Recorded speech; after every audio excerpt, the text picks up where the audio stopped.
একসময়ের প্রাণচঞ্চল জনবহুল গাজা শহর আজ এক বিরান মরুভূমির মতো নিস্তব্ধ। মানচিত্রে যে গাজা আমরা চিনি, স্মৃতিতে যে গাজাকে ধরে রাখতে চাই, সেই শহরের আজ আর কিছুই অবশিষ্ট নেই। শহরের উত্তর পূর্ব কোণে ছিল বেইত হানুন, যেখানে হাজারো মানুষ হাসিমুখে তাদের প্রতিদিনের জীবন কাটাতেন। সেই এলাকা আজ ধূসর ধ্বংসস্তূপে পরিণত।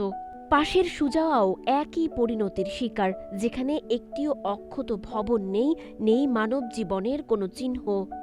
180 ডিগ্রি জুড়ে শুধু ভাঙাচোরা কংক্রিট আর পোড়া মাটির একঘেয়ে বিস্তার। যারা যুদ্ধের আগে গাজায় বাস করতেন তাদের কাছে এটি এখন এক অচেনা ভূখণ্ড। কোথায় ছিল পার্ক, কোথায় ছিল প্রশস্ত ব্যস্ত রাস্তা, তা বুঝে ওঠা প্রায় অসম্ভব।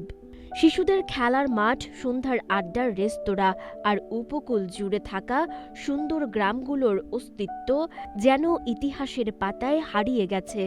2 বছরের অবিরাম যুদ্ধ এই শহরের সমস্ত রং মুছে দিয়েছে।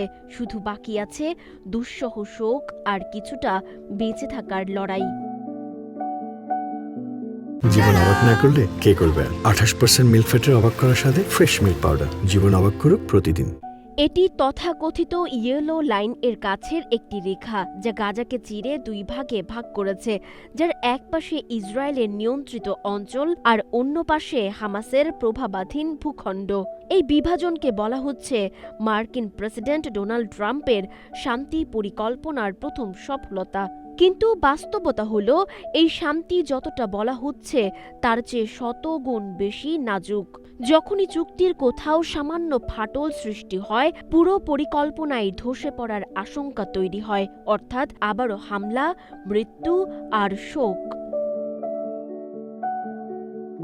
ইসরায়েলি বাহিনী দাবি করছে হামাস এখনও চুক্তির সব শর্ত মানেনি, নিহত জিম্মিদের মরদেহও পুরোপুরি ফেরত দেয়নি। তাই তাদের কথায় অস্ত্র সমর্পণ ও ক্ষমতা হস্তান্তরের আগ পর্যন্ত সামরিক অভিযান থামার কোনো সম্ভাবনা নেই। অন্যদিকে যুক্তরাষ্ট্র জানাচ্ছে তারা শান্তি প্রক্রিয়া ধরে রাখার চেষ্টা করছে, কিন্তু বাস্তবে রক্তক্ষয় যেমন থামছে না, তেমনই বাড়ছে ধ্বংসস্তূপ। আরও গভীর হচ্ছে এই জনপদের মানুষের মৃত্যুভীতি।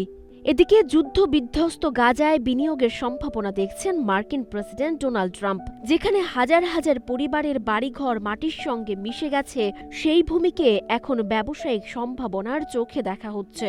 ফলে সব মিলিয়ে তীব্র প্রশ্ন উঠছে, বাড়ি হারানো, সব হারানো গাজার মানুষরা তাদের ভবিষ্যৎ নির্ধারণে কতটা ভূমিকা রাখতে পারবেন।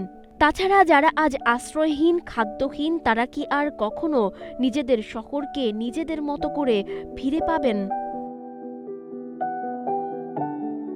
গাজার আকাশে এখনো ধোঁয়া, চারদিকে মৃত শরীরের গন্ধ, আর বিস্তৃত ইতিহাসের মতো গাজার মানুষের বেদনা আর আর্তনাদ অনন্ত হয়ে ছড়িয়ে আছে বাতাসে।